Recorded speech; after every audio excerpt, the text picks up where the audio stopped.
She threw her pillows in the air till feathers fluttered free. She wanted to see Santa and make him a cup of tea.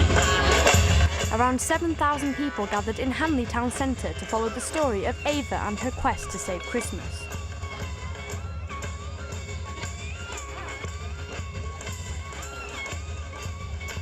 The audience followed Ava as she soared over the skies of Hanley looking at local sites including Fenton and Bet365 before seeing the Christmas Dream Machine make presents for all the children.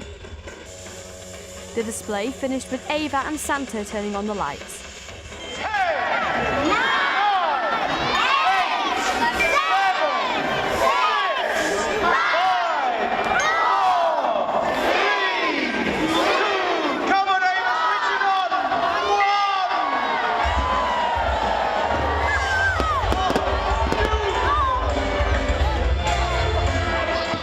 Over in Stone there were live performances, fair rides and Joe Clark, who along with the Mayor of Stone switched the Christmas lights on.